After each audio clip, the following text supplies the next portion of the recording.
Ao invés de simplesmente ir para uma tela que tem um background diferente, a ideia então é que a gente remova essa tela mais simples e a gente vai adicionar agora um Table View Controller. Tá? Table View Controller é uma interface com uma estrutura um pouco diferente, né? Mais robusta ali do que o View Controller. Então aqui, nota que ela tem um cabeçalho, né, e um corpo diferente aqui. Quando eu clico nessa parte de cima, aqui do lado direito tem a opção de fazer alguns ajustes. Então o estilo, por exemplo, já tem alguns pré-definidos. A gente pode trabalhar com o estilo básico, que nota apareceu aqui essa aba de título, né? E no identificador a gente precisa definir o nome, que aqui no caso vamos chamar de célula, tá? Cell. Beleza? Então, para o Table View Controller, a gente definiu ali o estilo básico e o identificador cell. Tem outras coisas possíveis de definir, background color também, coisas do tipo. Vamos deixar assim por enquanto. E aí a gente precisa de novo fazer o link, né, da primeira tela com a segunda. Como é que faz? Segura o Ctrl, clica ali, arrasta até a próxima tela e show. Depois que exibiu, a gente clica aqui e precisa dar um nome para o identificador. Como o nosso código, que do exemplo que a gente fez agora há pouco, já tinha essa navegação de uma tela para outra, vamos escrever exatamente o mesmo nome de caminho, que a gente não precisa alterar o nosso código. Então é o tela 2. Então, da mesma forma, quando o código associado a essa tela de login, quando o login a senha estiver com o valor correto, né, que a gente definiu aqui no código, ele vai chamar esse caminho tela 2 que manda para essa segunda tela. Outro detalhe importante, né, quando a gente quer mexer no código aqui da tela de login, a gente já tinha essa primeira tela criada por padrão e já tinha o arquivo Swift associado a essa tela também criado por padrão. Lembra que eu mostrei como é que a gente vê isso? Vem, clica na tela, vem aqui no menu à direita e aqui, ó, classe View Controller, tá? Então, nesse caso, a gente acabou de criar aqui uma nova tela. A gente precisa, então, em File, New, e nesse caso a gente pode criar esse Cocoa Touch Class, tá? Dentro do iOS, que ele já vai vir com uma estrutura padrão. Então, classe Table View Controller, subclasse, ele é uma subclasse da UI Table View Controller, tá? Linguagem Swift. Next. Salvar aqui dentro da estrutura do nosso código mesmo, né? Esse nosso projeto chama revisão, criar aqui dentro. Então pronto, agora a gente tem uma Table View Controller. É um novo arquivo que foi criado no projeto, um arquivo em Swift, ele é da classe Table View Controller e ele herda da UI Table View Controller. Tá? Então já tem uma estrutura base aqui. Uma coisa que a gente precisa lembrar que tem que ser feita, deixa eu colocar esse cara para o lado de cá, é que agora eu tenho que dizer que essa tela, né, a primeira está associada ao View Controller e essa segunda não está associada a ninguém, então eu vou associar ela ao Table View Controller que foi criado agora. Tá? Pronto, então agora Table View Controller está associada ao conteúdo dessa segunda tela. Tá? Aqui dentro tem uma série de código que já veio por padrão, tá? Uma boa parte está comentada e uma outra parte desse código que está descomentada é o que a gente vai dar uma conferida agora. Tá?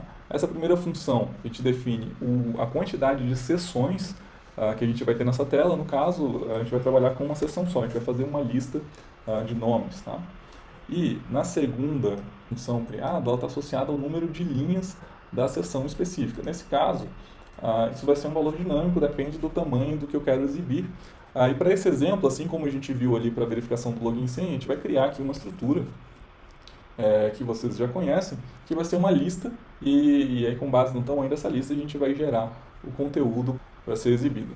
Eu vou criar aqui a variável professores e aí a variável professores vai ser uma lista de professores, tá? Vou chamar então na verdade de professor. Variável professor, que é uma lista de professores, e eu vou acessar professor na posição x, y, z, são todos os professores que a gente tem definido aqui. Então vou colocar aqui Caio, Thiago, Heitor,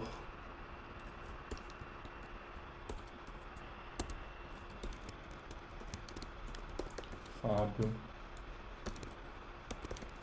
Diógenes.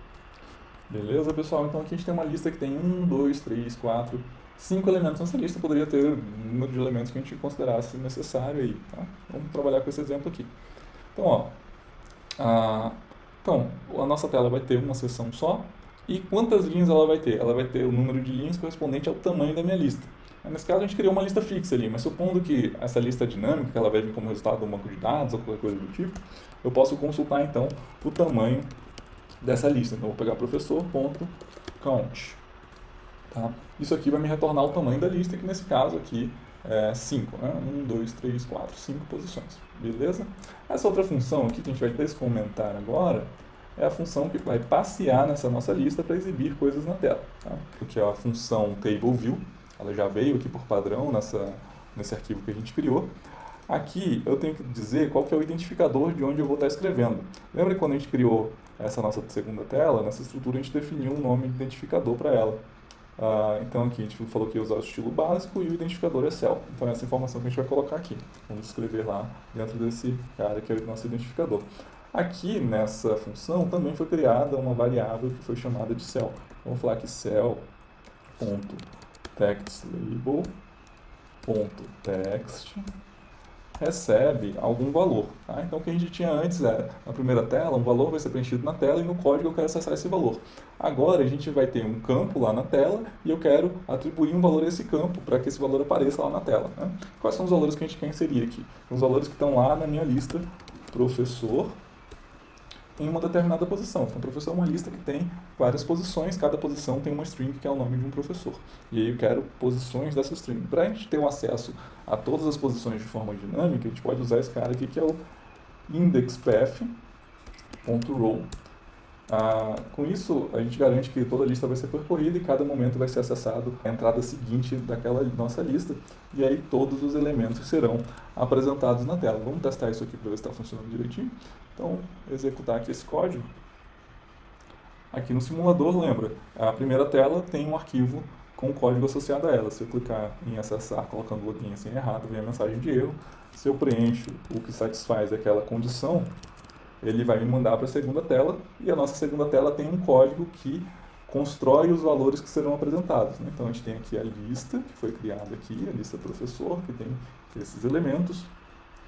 A gente definiu que é uma seção só, o tamanho, o número de linhas é o número de entradas na lista professor, e aqui o exibir elementos na tela também, ele percorre de forma dinâmica essa nossa lista, portanto, a gente tem aqui agora na nossa tela 2, uma lista com esses elementos aparecendo.